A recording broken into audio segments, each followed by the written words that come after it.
EVA foam from Walmart has been on my boat for about a month now. Come take a look. I'll show you what I did and how it's held up. I used a neoprene tape or weather stripping for my centerpieces to give it that good tight cut look.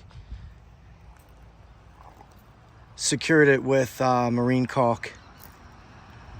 So I used a variety of different methods to cut this EVA foam, and hands down the best I've found is just a very sharp razor blade. I've done jigsaw, expensive scissors, but fresh blade, changing the blade about every foot gives you your best, sharpest line, and the sharpest line is what's key to having this look really good. So we're gonna go here. This is my template made with a piece of masonite. Cardboard, anything else will work as well. I just had this laying around and it gives me a sharper edge to hit off of. So this type of blade, any box store, big box store you can buy from, but you get to break off every couple inches so you're sharp. And I am cutting on a garage floor, which is not the best surface to use, but it's the easiest I have to work with. And since I'm changing this blade every few feet, doesn't seem to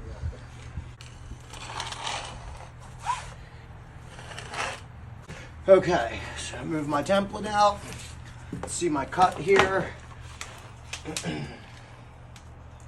So we're gonna pull this out. You can see coming through straight up. Have a good cut, smooth sides. Okay, so my cut piece, I am gonna run the sander over this. I find that this really responds well to sanding the edges to a certain extent. And again, similar to the blade, fresh piece of sandpaper. You're gonna thank yourself later.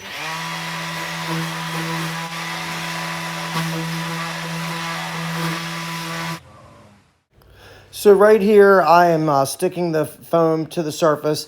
This has been wiped down with acetone, and I have it lined up with just a couple pencil marks with what was about the lines I wanted it in. Additionally, I did score the back, so I didn't have to pull the entire backing off in one stroke. I cut it into 4 pieces. The spray adhesive I'm using on here as well is 3M high strength. I found this was my favorite to work with. It dried clear. 3M makes one, I believe, higher than this, like super strength, but I didn't think that one was as good. It didn't seem as adhesive, and it dried a funky color. Walked on it to stomp the stickiness in place, and then moved on to the next piece. Applied a good bead of marine caulk around the foam to place the neoprene tape in. Going back, I would have taken my time on this and been as neat as possible, because any of the white caulk on the black foam definitely stands out, but all in all, still looked really good. Pulled the adhesive backing off of my neoprene tape, sat it in the bead of caulk. I let the neoprene tape just kind of work with its natural shape. I didn't try and stretch it out, but it went around any turns and contours very well that I needed. Now this is 24 hours later when the caulk had dried and the adhesion had set. And the finished product I was very happy with. A little bit sloppy on the caulk, but excellent adhesion. The piping or neoprene tape came out really good, really strong on there. I did test it in some in heat and some other conditions. This has been at a temperature about 175, 180 degrees. It's held up well.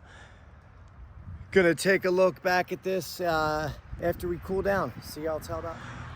My takeaways and hacks on this are it turned out very well. Looks super sharp. Happy with the quality. This is a 15-foot 99 Boston Whaler side steer, and you know, the thickness and quality. I'm sure it's nowhere near SeaDek or a name brand, but you know, this is literally a small fraction of the price of that. Both these rolls came from Walmart online. The 38-inch by 94-inch pieces are what I used. I want to say they were like 59 bucks per roll. I used 2 supply-wise. I bought 4 and then, you know, botched 2. A couple other things I came across is the bigger sections sometimes work better if you break a larger piece into 2. The way this faux teak is, you really can't see the seams. For example, there's a seam right here in between these two. For me, it worked better to do this just for heat purposes, bubbles, and if you just don't have enough of the stuff left to cover a big space. Also, I did cut a couple slits in between these grooves. You can't see them, but I did that just for heat. Obviously, with this black, I was a little concerned, but I wouldn't take another color. This black looks so sharp, the contrast is so good that I'll take the heat, which isn't bad anyway. My thing was more concerned with the foam rearranging, which it hasn't. I appreciate everybody watching this, and feel free, comment, reach out to me, any questions on product, technique, or anything you need. Thank you.